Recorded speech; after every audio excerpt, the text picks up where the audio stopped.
नमस्कार, lead India news में आपका स्वागत है। मैं हूं doctor Taruna S Gaur. Trial court, lower court, high court, इसमें फैसले कैसे उलटते पलटते हैं और किस तरह एक व्यक्ति को न्याय मिलता है, उसका ये एक उदाहरण है। जो कहानी मैं आज आपको बताने जा रही हूँ वो हफीज की है, जिसने अपनी पत्नी की हत्या के आरोप में जेल के अंदर 7.5 साल बिताए।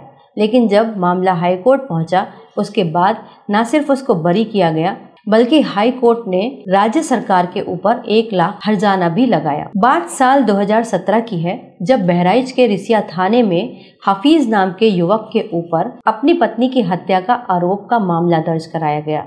हफीज की शादी सायरा बानो से 2016 में हुई थी, लेकिन उसकी हत्या के बाद सायरा बानो के परिवार ने हफीज के ऊपर दहेज का मुकदमा दायर किया और ये कहा कि उसी ने उसकी हत्या की है। उसके बाद सायरा बानो की कब्र खोदी गई और वहां से एक लाश निकाली गई, जिसकी पहचान सायरा बानो की बहन परवीन और शबाना दोनों ने की। और उसके जो शरीर के ऊपर कपड़े और ताबीज और धागे पाए गए थे, उसको देखकर उन्होंने कहा कि ये सायरा परवीन है।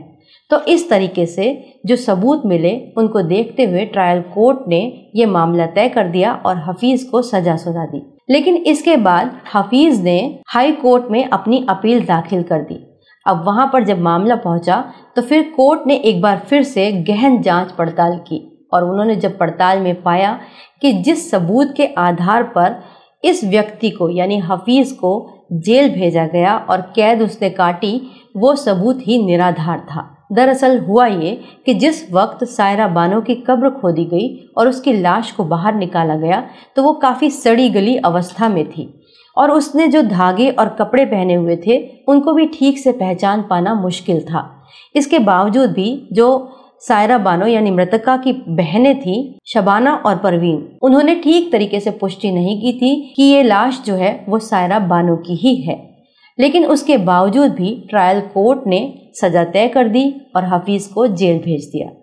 अब ये पूरी जांच पड़ताल हुई। इस पर कोर्ट ने टिप्पणी करते हुए कहा कि जिस लाश को देखकर ये मामला तय हुआ था, वही सबूत निराधार है, क्योंकि सायरा बानो की बहन यानी कि गवाहों ने जो पुष्टि की है वो ठीक तरीके से नहीं की और संदेह की बिना पर हफीज को रिहा किया जाता है। तो इस तरीके से हफीज, जिसने 7.5 साल जेल में काटे थे, वो जेल से बाहर आ गया। इस मामले में टिप्पणी करते हुए हाई कोर्ट ने ये भी कहा कि जो साल उसने जेल में गुजारे उसका कंपनसेशन नहीं किया जा सकता, लेकिन फिर भी राज्य सरकार पर 1 लाख का जुर्माना लगाया जाता है। तो हाई कोर्ट ने हफीज को साफ साफ ये कहते हुए बरी किया कि जो भी अभियोजन पक्ष ने सबूत पेश किए वो नाकाफी थे और ये उसके लिए एक डरावना सपना ही थे।